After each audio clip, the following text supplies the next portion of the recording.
Hello, good day. This is Corina. I'm a stay-at-home mom, and in this video, I'll be talking about surviving full-time cloth diapering during the rainy season or rainy months.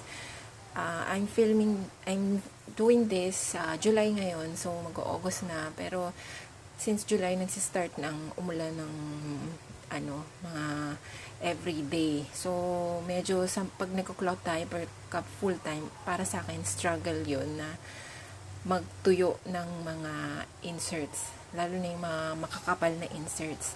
So, in this video, i-share ko lang kung paano ako nagsusurvive.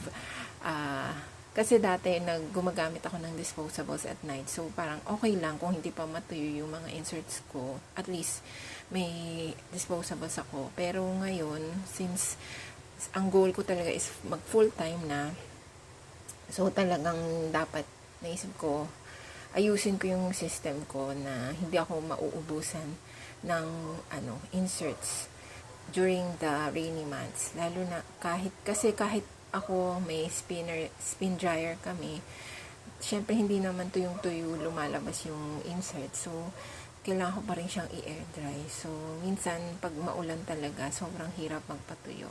So, ang ginagawa ko, i-share ko lang is, of course, etong lampin. Ginagamit ko to. Gauze type and, bird's eye lampin and gauze. Ito is, yung pinadfold ko siya. Ayan, Enfant brand na binili ko sa Lazada. And this one naman is Curity. Binili ko rin sa official store sa Lazada. Pad fold sila. Bird's eye. Since heavywetter nga yung baby ko, so ang isang pad fold ko is consisting of 2 layers ng lampin. So yan, 2, 4, 6. So parang 6 layers siya. Ganon din sa gauze. 2 layers din ginagawa ko. Pinagpapatong ko siya. So, 2, 4, 6 layers yan. Mas mahaba siya. So, pinafold ko pa siya para mas maging maiksi. Pero ito, ginagamit ko siya. Hindi pwedeng ito lang kasi pag heavy weather yung baby, hindi rin kaya nito. Isang ian lang to. So, nilalagyan ko siya ng na-share ko sa isang video ko is bamboo charcoal ginaganyanan ko siya. Since yung bamboo charcoal, lalo na yung 4 layers lang, madali siyang matuyo compared sa microfiber. So, okay din tong bamboo charcoal pag rainy season. So, ito 5 layers to, medyo mas matagal matuyo. Meron akong 4 layers pero nasa laundry siya ngayon. So, yan. Ito muna yung ginamit ko. So, ganyan, para stay dry pa rin si baby. At pag, syempre, cover type na diaper, lalagay ko lang yan. Maganda rin yung cover type pag rainy season kasi nare-reuse to ng 2 to 3 times. Ako ganun, 2 times or pag maximum 3 times. Pero, syempre, pag halimbawa ginamit ko siya ngayon, medyo mababasa siya. Patutuyuin ko muna siya. So, in-air dry ko lang siya, sinasabit ko lang siya malapit sa electric fan. So, tapos gagamit ako ng ibang diaper, itong cover uli, or isang packet para kay baby habang natutuyo yung isa. Tapos, pag tuyo na siya, gagamitin ko na siya uli. So, after a few, siguro 1 hour, tuyo na yan sa electric fan. Tapos, syempre, pag nalagyan na ng poop, syempre, hindi mo na pwedeng gamitin. Pero, yun. So, ako may 4 na covers ako na sinasalid-salid ko. So, yung 4 na yun, pwedeng maging 8 diapers kasi pag ginamit mo siya twice, pwede rin maging 12 diapers kung gagamitin mo siya 3 times each. So, okay din yung covers. Actually, dati ayoko ng covers. Hate ko yung covers. Mas gusto ko yung packets. Pero, since chinaga ko rin, parang since nakabili na ako, sige na nga gamitin na. Pero, na-realize ko rin in the end na okay pala to. May use. Okay pala siya. So, lalo na kung newborn, madalas mag-poop, okay yung cover kasi yung laman lang, yung insert lang papalitan mo. Minsan, kung konti lang naman yung poop, hindi naman nalagyan yung cover. At saka madali rin siyang matuyo. Yan, pag nilaban.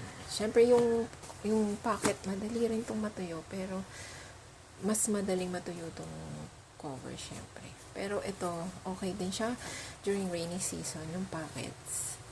Actually, ang madali siyang matuyo. Ang problema lang talaga is yung inserts. So, itong flats naman, okay siya, ang daling matuyo. Pero, ang problem naman is yung absorbency niya. Hindi ganun ka-absorbent. Merong nabibili online yung mga mamahaling flats, yung mga bamboo at saka yung mga hemp. Pero during that time na bumibili ako noon, parang hindi ko nakita yon. So, ito yung mga binili ko. Tsaka, mas mahal naman talaga yung mga yon compared sa dito. So, ang ginagawa ko na lang siyang booster. Bamboo charcoal pa rin. Or, yan, ang nilalagay ko. Or, inilalagay ko siya sa loob ng packet para stay dry pa rin yung baby. With microfiber or bamboo charcoal. So, ayan. Ito nga pala, sa inserts naman, syempre minsan, ito, 3 layers. So, mas madali rin siyang matuyo. Kumpara sa, may mga 4 layer na bamboo charcoal ako na nasa labahan. Ito ang kapal niya. So, ito talaga yung pinakamatagal kong matuyo. Although, okay siya kasi napaka-absorbent niya sa gabi. Pero sa tuyuan, matagal siya. So, ayan. So, yun yung mga struggle ng isang nag-cloth diapering mommy. At ito rin, yung hemp, matagal rin siyang patuyuin. Absorbent siya sa gabi. Pero matagal din patuyuin. So, anong ginagawa ko? So, since sa umaga ko lang ito ginagamit, or na-share ko noon na double inserts ginagamit ko lagi sa baby ko sa umaga at sa gabi. 3 inserts, triple inserts, at 3 beses ako nagpapalit. So, ang ginawa ko is naglalaba ko every other day. So, bawa Monday, naglaba ako. So, yung next laba ko is Wednesday na. So, ang ginawa ko kasi, may simple computation lang ako para may idea ako kung ilan talaga yung kailangan kong cloth diaper para hindi naman ako nangangarag, diba, na ay naku, wala nang gagamitin yung baby ko. Baka wala na siyang gagamitin, hindi pa tuyo, yung mga ganun. So, meron lang ako simple computation dito kasi hindi rin naman ako magaling sa math, diba? So, napaka-elementary lang nito. Share ko lang. So, ito, sa 24 hours, wait lang. Basic lang to 24 hours or 1 day. So, hinati ko lang siya AM, PM, 12 hours sa AM, 12 hours sa gabi. So, in my case, sa araw, 5 times ako nagpapalit or 4 times, every 3 hours kasi, or sometimes 4. So, 12 divided by 3 is 4. Dinagdagan ko pa siya ng isa. So, naging 5. Kasi minsan, may mga accidents like 2 times siya magpupo sa isang araw or minsan kakapalit mo pa lang nagpoop na agad, diba? So, yan. So, ginawa ko na lang siyang 5 instead of 4. Tapos, yung insert sa loob is doble. 2 ang nilalagay ko sa loob. So, ginawa ko 5 times 2 is equal to 10 inserts sa araw ang ginagamit ko. Kung isa lang ginagamit nyo, syempre times 1, 5.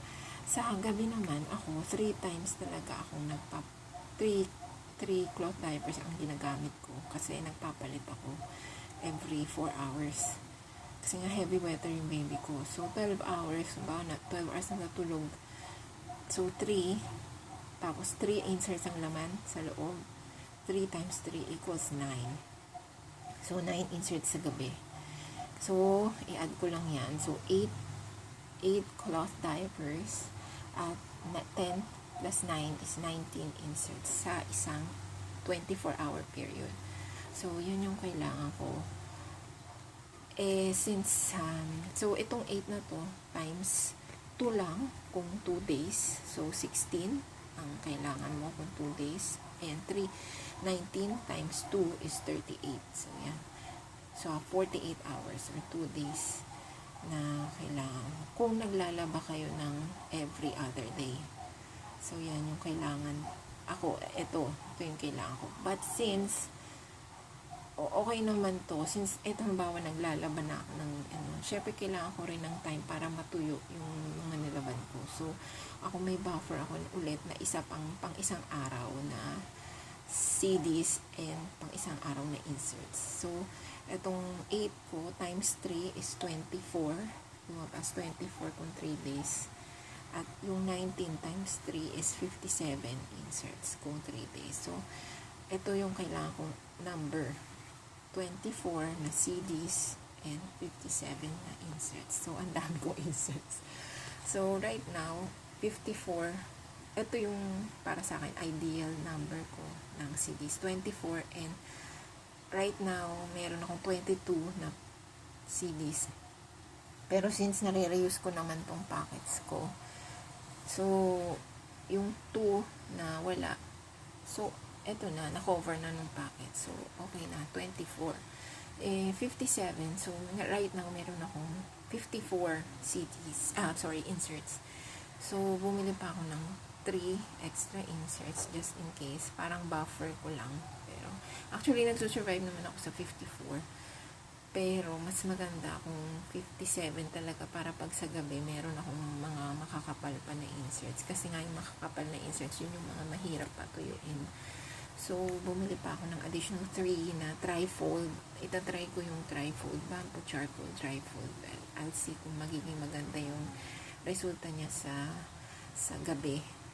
So, yan. So, yan. Para sa akin, ito yung ideal number na ginagamit ko na minimal naman na hindi ako na, alam mo yun, over na sa pagbili ng CDs kasi nakaka-addict rin naman talaga siya. So, kailangan kung mag-compute para i-control yung sarili ko na, okay, ito na yung optimal para sa akin. Tama na, hindi na ako bibili.